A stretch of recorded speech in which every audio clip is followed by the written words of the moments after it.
Y así somos para muchas cosas. Algunos planean toda su vida pensando en que cuando me jubile, ¿verdad? Cuando me jubile. Todavía quedan 20, 15 o 30 años para jubilarme cuando me jubile. Y estamos esperando como si la jubilación fuera... y luego algunos se jubilan y al poco tiempo terminan de picar en la empresa y los cogen y los meten al ataúd y para adelante, ¿no? Hay casos tristemente así, ¿no? Así que tenemos que vivir el día a día, y disfrutar sobre todo y fortalecernos en el Señor.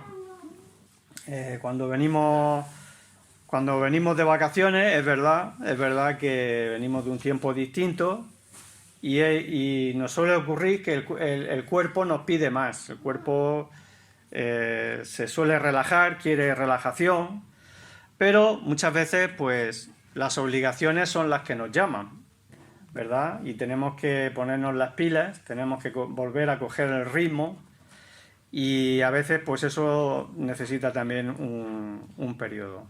Y sobre todo necesitamos mentalizarnos, ¿verdad? Necesitamos mentalizarnos de la lucha que nos espera en este nuevo curso que empezamos. Algunos estudiantes en los estudios y otros pues cuando nos incorporamos de nuevo en el trabajo. Pero sobre todas las cosas lo que necesitamos es fortalecernos en el Señor para empezar, como he dicho, este nuevo curso. ¿Por qué? Porque hay una lucha que tenemos que llevar cada día, ¿verdad? El trabajo, los horarios, ¿verdad? Los compañeros, el tener que hacer frente a muchas cosas cotidianas y a los estados de ánimo, a las obligaciones, y necesitamos todo eso, pues lo queramos o no, va mermando y necesitamos reponer fuerzas, ¿no? Y necesitamos, como he dicho, fortalecernos en el Señor, aunque a veces incluso, pues como digo, recién venidos de vacaciones nos pueda costar levantarnos de la cama. Se dice que había en una ocasión estaba la madre llamando al hijo y llamándole, estaba en la cama y no se quería levantar, así que la madre estaba diciéndole: nene, venga, levántate ya, que ya es la hora, que hay que ir, venga, que tienes que levantarte, venga. Que no, le decía el hijo, que no, mamá, que no. Y venga, nene, que tienes que ir al colegio y tal, venga, levántate. Que no me quiero levantar, yo estoy aquí muy a gusto. Y dice: hijo, si yo te entiendo que estés muy a gusto, pero te recuerdo que eres el director y que tienes que abrir el colegio. ¿Eh? Así que a veces nos cuesta mucho, pero tenemos que ponernos las pilas, tenemos que fortalecernos. Y eso lo podemos conseguir con la ayuda del Señor. Necesitamos a veces para despertar una buena sacudida. Y eso es lo que la Iglesia tuvo que experimentar para salir de su lugar de confort, allí donde se encontraba en el aposento alto, donde todos quizás estaban muy a gustito. Vamos a ir al libro de los Hechos, donde el Señor había resucitado. La Iglesia, se nos dice que habían 120 personas reunidas en el aposento alto. Ahí estaban orando, todos en comunión, pero estaban dentro de un edificio y quizá con miedo a salir a la calle, porque sabían que tenían muy reciente lo que le había ocurrido a su Señor. Lo habían crucificado. Así que ser cristiano en aquel momento no era nada fácil y suponía un grave riesgo para sus vidas. Así que ellos estaban pues todos ahí, en el aposento alto, esperando las instrucciones que el Señor les había dado. Y en el capítulo 2 llega el Espíritu Santo. Ya sabemos todo lo que ocurre. Hay un revuelo en la ciudad. Pedro inicia su primer discurso, cumpliendo así lo que el Señor le había dicho, que a él se le iba a dar las llaves de abrir la posibilidad de abrir las puertas ¿verdad?, del cielo, y eso lo hizo a través de la predicación del Evangelio, donde se convirtieron muchas personas. Y en el capítulo 3 encontramos que ellos iban, así que ellos ya salieron, ellos dejaron de tener miedo una vez que habían recibido el Espíritu Santo, y empezaron a salir y a enfrentarse a la sociedad, al mundo. Y así que ellos fueron, en el capítulo 3 vemos que ellos fueron al templo, allí a la hora de la oración, como judíos. En un principio ellos seguían manteniendo, digamos, cierto contacto con el judaísmo, y aunque llevando un mensaje nuevo. Así que, y ese era el mensaje del Evangelio de nuestro Señor Jesucristo. Y él se produce ese milagro en el capítulo 3, un milagro de una persona que era coja de nacimiento, y que además siempre estaba en la puerta del templo, así que era una persona conocida, no era un timo ni una estafa, era alguien que todos conocían, que era una persona coja de nacimiento. Así que el hecho de que esa persona de pronto la vieran sanada, restaurada, en pie, saltando y cogiendo a Pedro y a Juan, eso era algo, sin lugar a dudas, era un milagro. Nadie podía negarlo, ¿no? Y entonces se produce ese mensaje de parte otra vez de Pedro, diciendo que en el nombre de Jesús, ¿verdad?, esta persona que todos conocían había sido hecho ese milagro, y por la fe en su nombre ese hombre había recibido la sanación en presencia de todos ellos. Todos lo habían visto, así que era algo innegable. Yo os quiero trasladar, y es donde vamos a basar la lectura, en Hechos capítulo 4, donde he hecho esta introducción de qué es lo que había ocurrido, y en este momento se encuentra Pedro y Juan ante las autoridades, que vienen a pedirles cuentas de qué es lo que había ocurrido y cómo se habían atrevido a hacer esas cosas en el templo y a predicar el nuevo evangelio. Así que ellos salieron, como he dicho al principio, empezaron a obedecer al Señor, y empezó a ocurrir cosas, a producirse milagros, señales.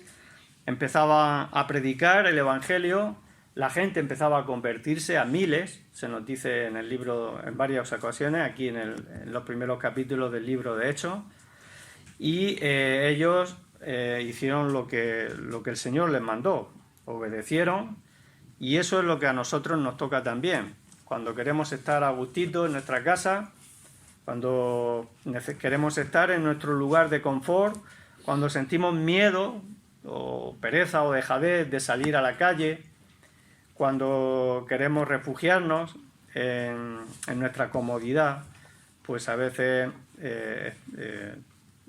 eso es algo que al final nos va a hacer más dependientes de nuestra propia comodidad, y estaremos sin lugar a dudas desobedeciendo al Señor. Así que hay que salir, hay que enfrentarse a la vida, pero hay que enfrentarse a la vida no en nuestras propias fuerzas, sino hay que salir en el nombre del Señor Jesucristo, ¿verdad? Porque ellos salieron predicando y haciendo todo ese tipo de señales y de milagros en el nombre del Señor Jesucristo. Es algo que en esta mañana hemos repetido en varias alabanzas, en el nombre de Cristo, en el nombre del Señor Jesucristo. Y vamos a leer de los versículos 1 al 12, donde el capítulo 4 de Hechos, donde se nos dice así la palabra de Dios. Hablando ellos al pueblo, vinieron sobre ellos los sacerdotes con el jefe de la guardia del templo y los saduceos, resentidos de que enseñasen al pueblo y anunciasen en Jesús la resurrección de entre los muertos. Y les echaron mano y los pusieron en la cárcel hasta el día siguiente, porque era ya tarde. Pero muchos de los que habían oído la palabra creyeron, y el número de los varones era como 5.000. Aconteció al día siguiente que se reunieron en Jerusalén los gobernantes, los ancianos y los escribas, y el sumo sacerdote Anás y Caifás y Juan y Alejandro y todos los que eran de la familia de los sumos sacerdotes. Y poniéndoles en medio, les preguntaron: ¿con qué potestad o en qué nombre habéis hecho vosotros esto? Entonces Pedro, lleno del Espíritu Santo, les dijo: gobernantes del pueblo y ancianos de Israel, puesto que hoy se nos interroga acerca del beneficio hecho a un hombre enfermo, de qué manera éste haya sido sanado, sea notorio a todos vosotros y a todo el pueblo de Israel que en el nombre de Jesucristo de Nazaret, a quien vosotros crucificasteis y a quien Dios resucitó de los muertos, por él este hombre está en vuestra presencia sano. Este Jesús es la piedra reprobada por vosotros los edificadores, la cual ha venido a ser cabeza del ángulo. Y en ningún otro hay salvación, porque no hay otro nombre bajo el cielo dado a los hombres en el cual podamos ser salvos. Palabras vivas, ¿verdad? Palabras directas a la conciencia y al corazón de los que estaban escuchando. Así que vemos que ellos, Pedro y Juan, lo que estaban haciendo ya, lejos de aquel Pedro que se escondía, que negó al Señor en 3 ocasiones y que vemos que luego lloró amargamente esa traición que él sintió de no haber querido identificarse con el Señor. Ahora lo vemos dando testimonio. Pero eso fue posible por el poder del Espíritu Santo. El Espíritu Santo había caído en él, sobre la Iglesia, y eso fue lo que les fortaleció a ellos para cambiar su actitud frente al mundo. Y ellos estaban dando testimonio en medio del templo. El milagro, y también dando testimonio del milagro que se había producido, ¿verdad?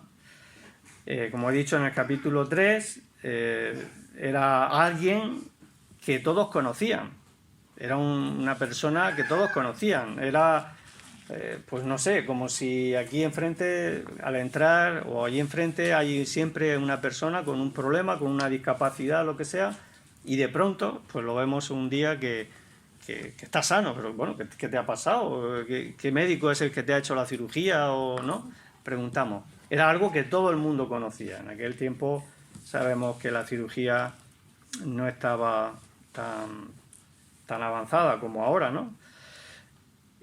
Así que no había posibilidad, no había otra. Era algo sobrenatural lo que había ocurrido y que ellos no se trataba de ningún fraude. Mira, te vamos a poner aquí, tú eres uno de los nuestros, vas a decir que eres cojo de toda la vida, te dejamos aquí y luego dices que el Señor te ha sanado y das saltos de alegría, ¿no? Y todo eso, ¿no? Bueno, había un chiste que no lo voy a contar, quizás luego en privado lo cuento sobre esto también, pero lo que ocurrió fue real, no era un fraude. Y de pronto vienen hacia ellos, claro, eso no es normal. Nosotros ahora lo leemos aquí sentado y lo asimilamos, pero si nos hubiera tocado verlo con nuestros propios ojos, vivir la sanidad de una persona así, estaríamos totalmente, no sé, sorprendidos, estaríamos muy admirados, ¿no?, de lo que estaba ocurriendo. Y en medio de ese revuelo, pues vienen las autoridades del templo. Recordemos que este milagro se hace en medio del templo, quizá en el atrio, donde estaba en el atrio exterior, pero ahí es donde se produce.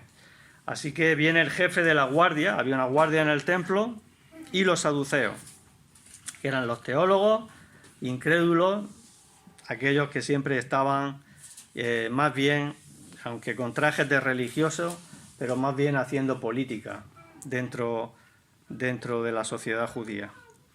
Y dice que estaban resentidos de que enseñasen al pueblo. Y esto es uno de los mayores enemigos, ¿verdad? quizás a ellos les molestaba que ellos, que no eran nadie, que ellos eran pescadores, pero ¿quién sois vosotros para venir aquí a hacer estas cosas en el templo? ¿Qué autoridad religiosa tenéis vosotros? ¿Qué título? A ver, has estudiado teología. ¿Qué has hecho tú? A ver, ¿qué máster has sacado? ¿Quiénes sois vosotros para venir a predicar aquí algo nuevo en medio del templo? ¿Y qué es esto que estáis armando aquí, el lío este? Así que ellos pues fueron con esas, ¿no? Fueron diciéndoles pero bueno, vosotros, ¿por qué venís aquí a anunciar en medio del pueblo, anunciar sobre la resurrección de Jesús? Y ellos estaban, dice que resentidos, sin lugar a dudas. El resentimiento es una de las peores cosas que podemos tener o dar lugar, que es ni más ni menos que dejar que alguna raíz de amargura, que algún rencor, que algún odio incluso, o malos deseos hacia otras personas aniden y echen raíces en nuestros corazones. Es tener un sentimiento negativo hacia algo o hacia alguien. Y eso es lo que ellos sentían. Eso es, y luego lo vemos a lo largo de todo el Nuevo Testamento, cómo los judíos se llenaban de resentimiento contra el avance del cristianismo e intentaban luchar y perseguirlo. Y es lo que siempre ha existido a lo largo de la historia, como el poder religioso no ha aceptado de que haya el mensaje vivo y verdadero en Jesucristo, en la fe en Jesucristo, y muchos llenos de resentimiento y de odio, han perseguido a los verdaderos cristianos a lo largo de la historia. Y sigue siendo así en muchos países, ¿verdad?, donde las personas intentan acabar con la llama del Evangelio. Pero hay sobre todo una cosa que a ellos les molestaba, y dice en el versículo 2, que anunciasen en Jesús la resurrección de entre los muertos. Claro, lo vuelvo a decir de nuevo, nosotros estamos familiarizados con esto. Escuchar que Jesús murió y resucitó para nosotros es algo muy normal. Pero si nosotros hubiésemos vivido en aquel momento y hubiésemos visto, como Pedro y Juan, la tumba vacía, todo lo que se produjo en Jerusalén, hoy día si nos dicen, mira, fulanico de tal, que lo enterramos hace 3 días, ha resucitado, ya no está en el cementerio, la tumba está abierta, no lo creeríamos. Alguien ha entrado, se ha llevado el cuerpo, esto es un engaño, o lo que sea, alguien ha profanado la tumba, no lo creeríamos. Sin embargo, la resurrección de Jesucristo era algo que nadie podía negar, ni las propias autoridades, como vamos a ver más adelante.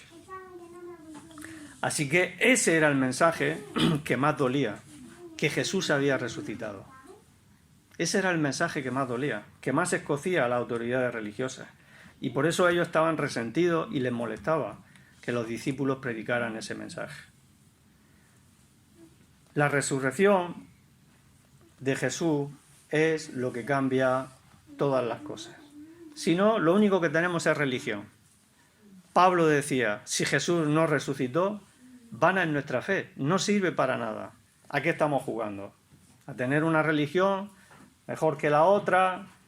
No, eso es cosa de hombres. Aquí de lo que se trata es de que el mensaje que hemos creído, el mensaje que predicamos, es un mensaje que viene del cielo, que viene del Creador del cielo y de la tierra, y que es el único mensaje que tiene poder para salvar y cambiar las vidas de las personas, y que da sobre todas las cosas una esperanza viva, y es la seguridad de la vida eterna.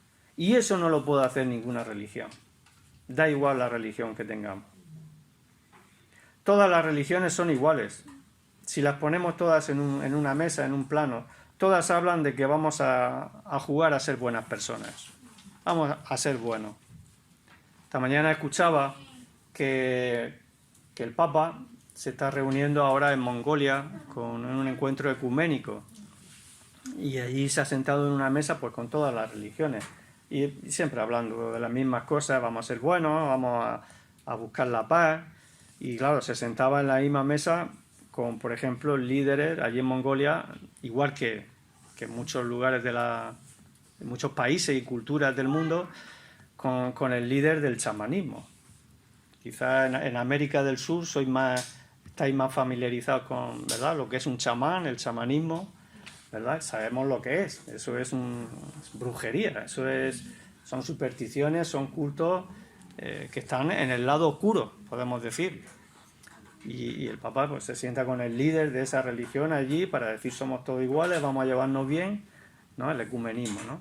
Él está haciendo lógicamente su papel, el papel que le toca y que él quiere, por supuesto, llevar a cabo.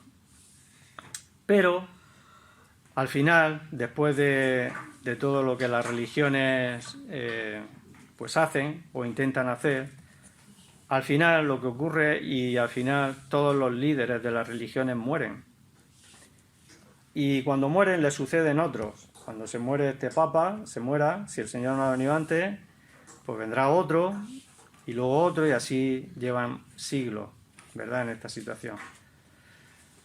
Pero Jesús venció la muerte. Su tumba está vacía.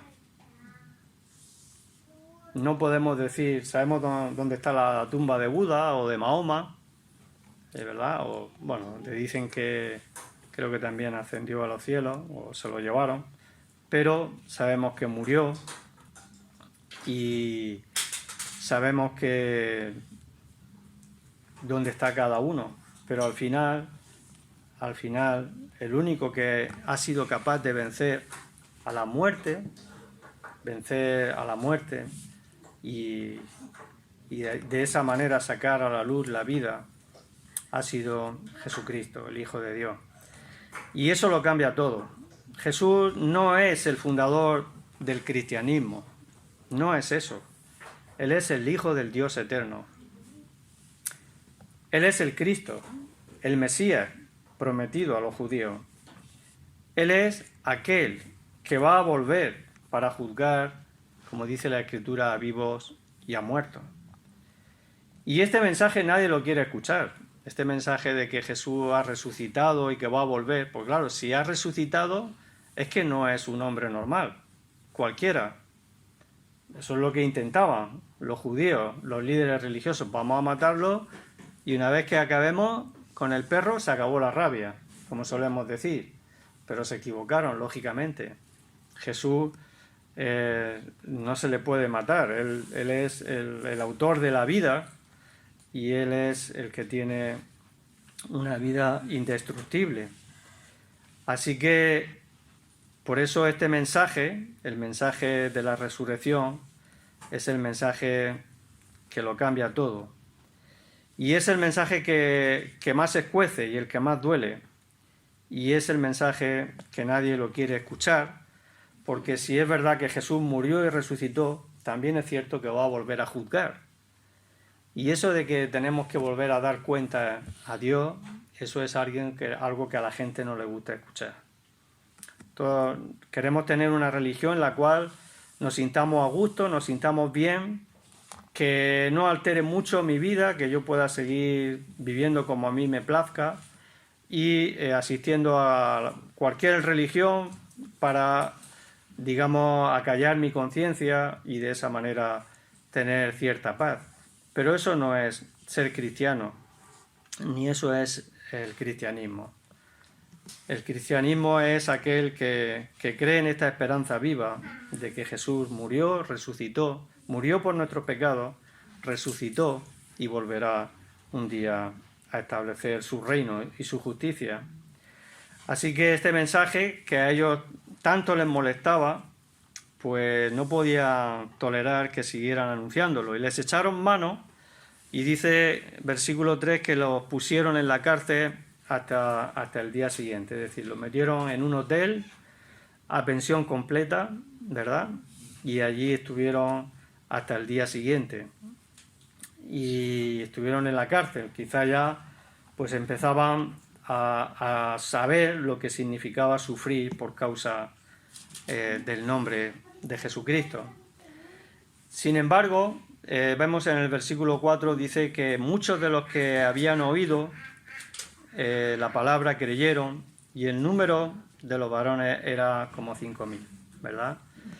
Sin embargo, lejos de lo que las autoridades pretenden, o mucha gente ha pretendido, mucha gente que ha perseguido la Biblia, que ha intentado quemarla, destruirla a lo largo de los siglos, ¿verdad? Pues al final vemos que todos esos intentos son infructuosos y muchas veces producen el efecto contrario.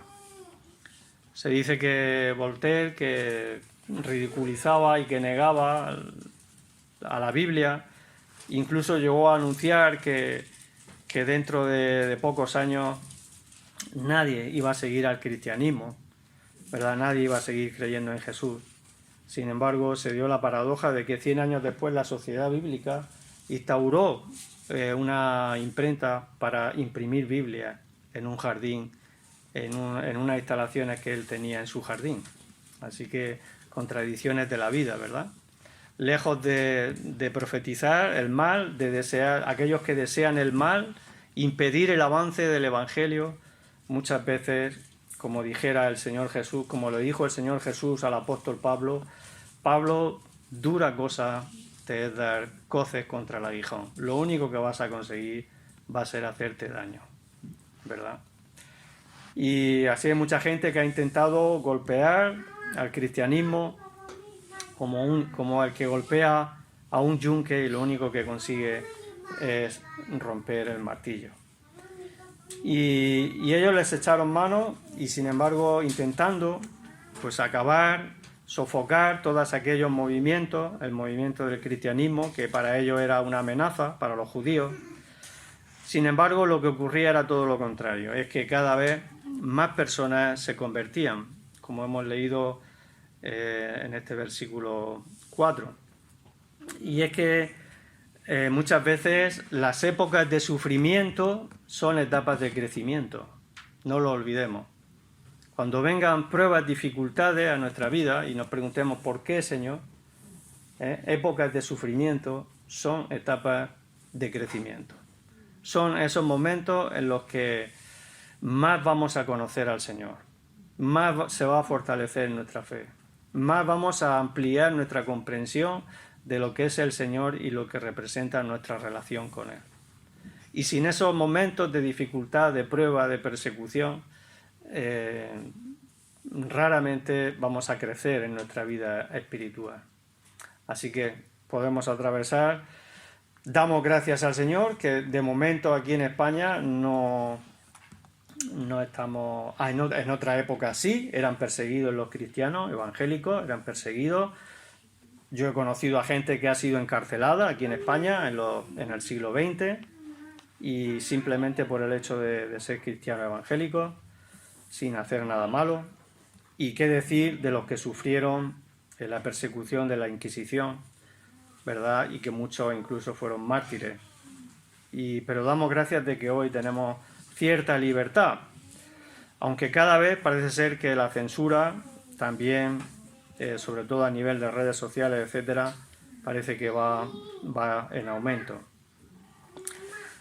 Pero vemos que las pruebas son necesarias y en ellas se demuestra la calidad de nuestra fe y también de qué madera estamos hechos.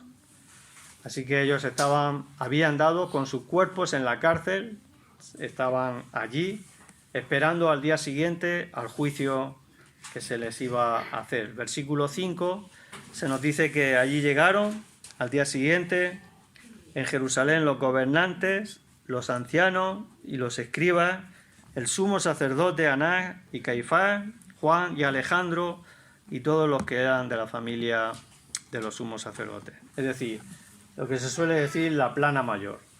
Todos aquellos que habían consentido y habían hecho el juicio contra Jesús y habían dicho es digno de muerte, ahora estaban todos acorralando a Pedro y a Juan. Yo no sé si alguno de nosotros hemos estado alguna vez en un juicio delante de un juez o delante de una sala en la cual pues están los abogados, el fiscal, etcétera, con su toga y todo eso, nada más que entrar así, te ponen delante de un micrófono Yo quiero decir que yo he estado, pero no porque haya hecho nada malo, sino bueno, para testificar sobre algunas cosas.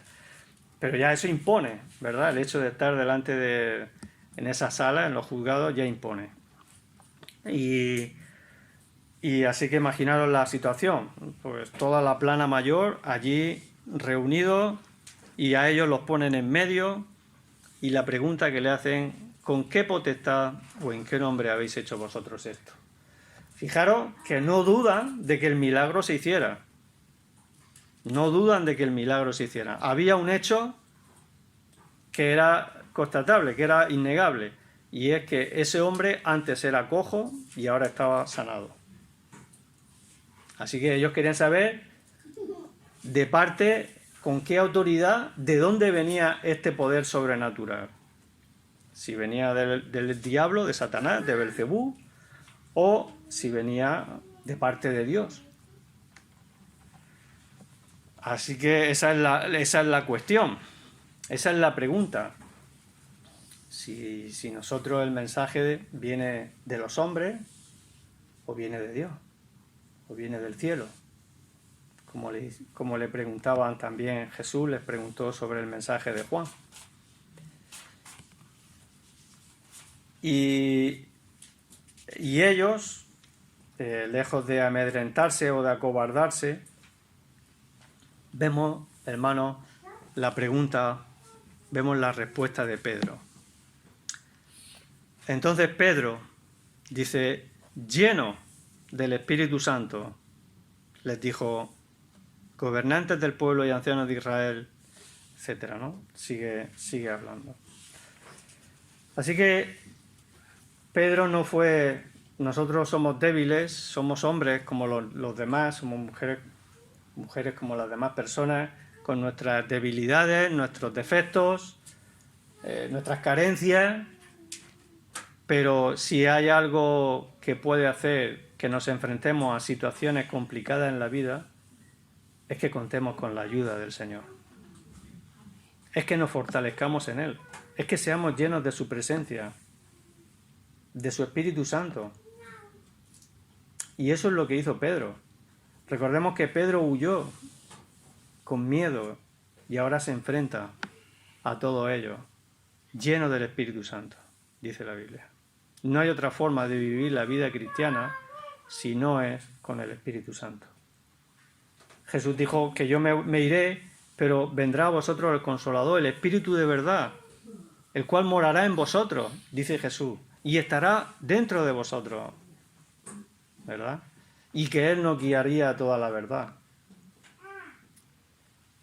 Y no podemos vivir sin vivir una vida, no podemos vivir la vida cristiana sin andar en comunión con el Señor. Si no, somos hombres débiles que podremos reaccionar cobardemente o ignorando, o en ignorancia, o torpemente, o fallándole al Señor, ¿verdad? Y vemos que esto, lo que hizo Pedro en este momento, el hecho de responder al Señor lleno del Espíritu Santo, era el cumplimiento de algo que el propio Señor le había dicho. Alguien que lea, por favor, Lucas capítulo 12, versículo 11 al 12. Lucas 12, del 11 al 12.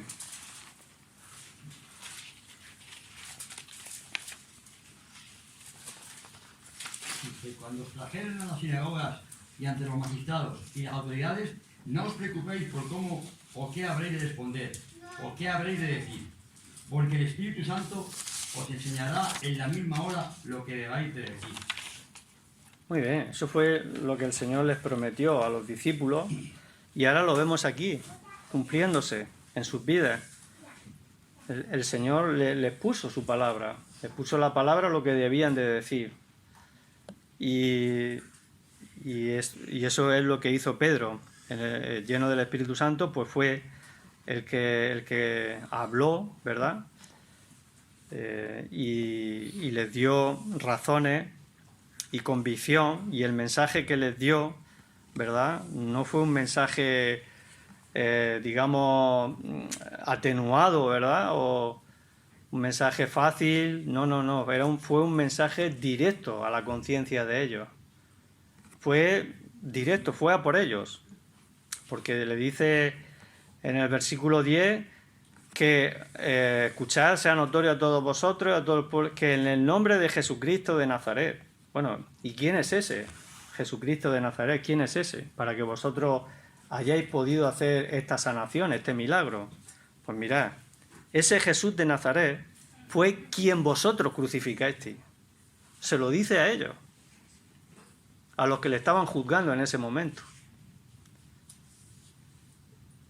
A quien Dios resucitó de los muertos, y por él este hombre está en vuestra presencia sano. Así que fue un mensaje directo a la conciencia y al corazón de los líderes religiosos. Y eso es algo que ellos no podían negar. ¿Por qué? ¿Sabéis por qué? Porque ellos fueron los que crucificaron a Jesucristo. Ellos fueron los que dijeron crucifícale, crucifícale, y los que lo llevaron delante de Pilato para que lo crucificaran. Así que eso era innegable. Y el hecho de que Jesús resucitara era también innegable, porque cuando resucitó, la guardia fue a ellos a decirle, oye, mira lo que ha pasado, que se ha removido la piedra, ha venido un ángel, no hemos sabido cómo reaccionar, no hemos quedado paralizados, la guardia, y mirad lo que ha pasado, Jesús no está ya en la tumba. Así que ellos fueron y le dijeron, tomar dinero. Y si alguien nos pregunta, les decís, mirad, los discípulos, nosotros nos quedamos durmiendo y los discípulos vinieron de noche y robaron el cuerpo. Así que ellos eran testigos de la muerte de Jesús y de su resurrección también. Así que no podían negar quién era Jesús ni la autoridad de su mensaje y de su palabra. Por eso, el poder del Evangelio. Dios tiene poder para sanar y para salvar y para cambiar vidas por completo, como cambió la vida de este hombre cojo, en este caso físicamente. El poder del Evangelio no solo es capaz de sanar, también si Dios así lo quiere, sino que sana y también restaura a la persona en su alma y en su espíritu. Puede hacerlo. Jesús vino para buscar, vino precisamente para eso, para sanar a los médicos. Alguien que lea por favor Lucas 5, versículo 31 al 32.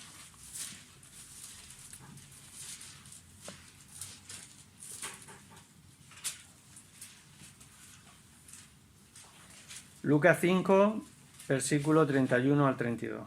Respondiendo Jesús les dijo, los que están sanos no tienen necesidad de médicos sino los enfermos.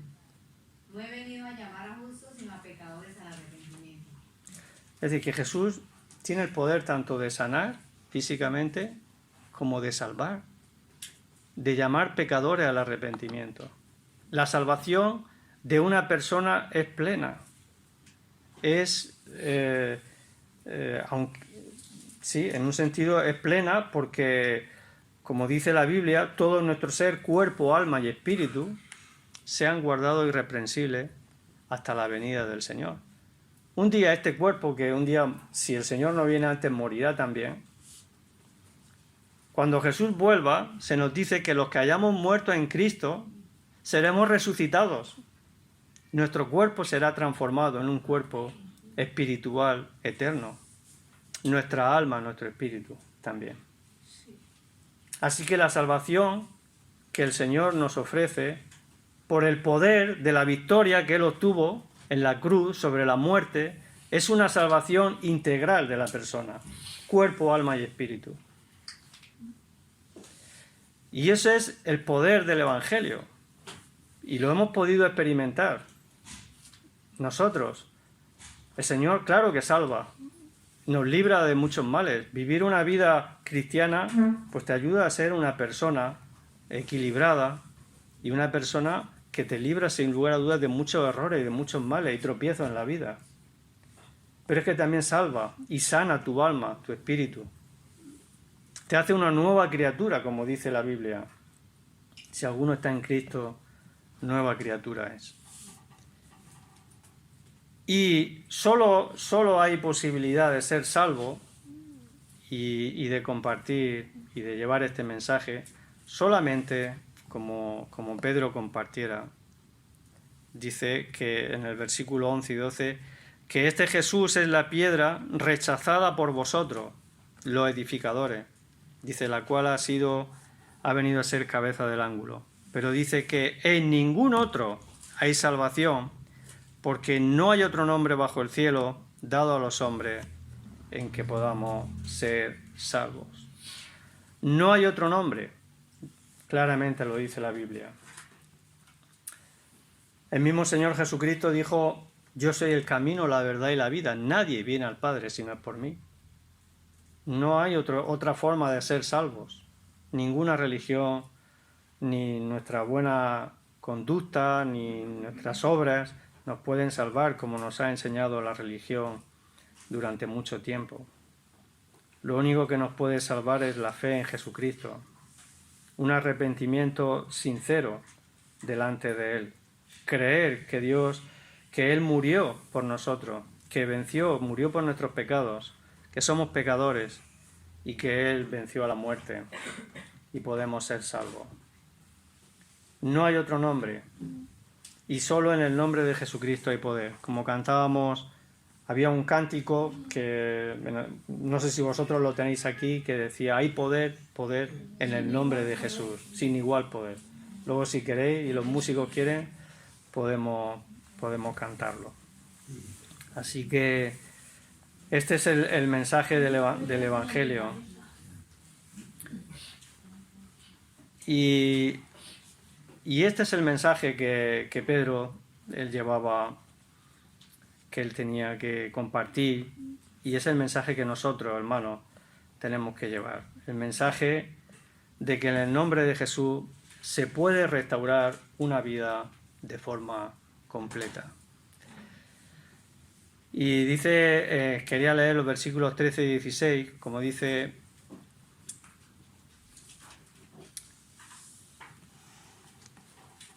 que viendo el denuedo de Pedro y de Juan, sabiendo que eran hombres sin letras del vulgo, se maravillaban y le reconocían que habían estado con Jesús.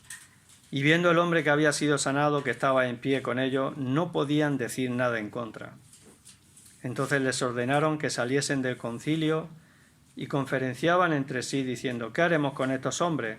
Porque de cierto señal manifiesta ha sido hecha por ellos, notoria a todos los que moran en Jerusalén, y no lo podemos negar. Así que ellos intentaban, esto era innegable, todo lo que había ocurrido, todo el mensaje, el milagro, reconociendo incluso que eran personas sencillas del vulgo, se maravillaban, reconocían que habían estado con Jesús, ¿verdad? Qué bueno que reconozcan que nosotros estamos con Jesús también en nuestra vida, por nuestra forma de comportarnos, nuestra forma de ser. Y este mensaje es el mensaje que el Señor nos ha dejado a nosotros. Y ellos intentaban por todos los medios, hermanos, que, bueno, sí, todo esto no lo podemos negar. Por supuesto, no iban a doblegar su corazón. Su orgullo era mayor que la evidencia. Y ese es el problema. El problema de que mucha gente no crea en Dios no es un problema de convicción, ¿verdad? De que el cristianismo no sea razonable. Es un problema de orgullo, de que no me quiero someter a Dios, que quiero vivir mi vida. Pues muy bien. Puedes vivir la vida como a ti te plazca, porque Dios te ha hecho libre, ¿verdad?, para tomar tus propias decisiones, hasta cierto punto, hasta que llegue la muerte. Entonces ya no eres libre, ya eres esclavo de las consecuencias del pecado, ¿verdad? Y ellos lo que intentaban era todo esto está muy bien, pero por favor, callaros, no vayáis por ahí diciendo, haciendo mucho ruido, ¿no? Y es por eso que les dice, vamos a amenazarles para que no hablen de aquí en adelante sobre este hombre, en el nombre de Jesús, que no hablen más. Así que les amenazaron, intentaron intimidar. Y Pedro y Juan, y con esto ya quiero terminar, versículos 19 y 20, les dijeron, mas Pedro y Juan respondieron diciéndole, juzgad si es justo delante de Dios obedecer a vosotros antes que a Dios. Porque no podemos dejar de decir lo que hemos visto y oído. Hermano, y este es lo que yo quería dejar con vosotros en esta mañana. Este es el mensaje que el Señor nos ha dejado. No podemos ir en nuestro nombre, tenemos que ir en el nombre del Señor. Necesitamos fortalecernos en el Señor. Y por mucha oposición que encontremos ahí fuera, que sepamos que el Señor, si nosotros nos llenamos de Él, de su presencia, el Señor va con nosotros. Y podremos afrontar los retos, las circunstancias que nos esperan ahí fuera, como a Pedro y a Juan y a muchos cristianos, ¿verdad? A lo largo de la historia les ha tocado vivir. Y no hay mejor terapia para superar el síndrome postvacacional que ser llenos del Espíritu Santo. Que nos fortalezcamos en el Señor, que vivamos en comunión con Él, que vivamos en fraternidad los unos con los otros, en amor con los hermanos, en la iglesia, para un mejor testimonio a este mundo. Así termina el capítulo. Os invito luego a que lo leáis, versículos 32 al 37, donde la iglesia se nos habla de que todos estaban unánime, orando, gozándose, compartiendo juntos, ¿verdad? Y de esa manera el testimonio aumentaba y mucha gente era añadida a la iglesia. Pues que el Señor nos fortalezca, hermanos, y que podamos fortalecernos en Él y tener este gozo, a pesar de que tengamos oposición o dificultades, como la tuvieron los discípulos, el gozo de ser tenidos, ¿verdad? Pues incluso de sufrir, ser tenidos por dignos de sufrir, como dijo el Señor, por causa del Evangelio, si es que fuera necesario. Y que podamos gozarnos en esta salvación tan grande y que podamos siempre llevar el nombre de Jesucristo en nuestros labios y en nuestros corazones. Porque Él bendiga su palabra.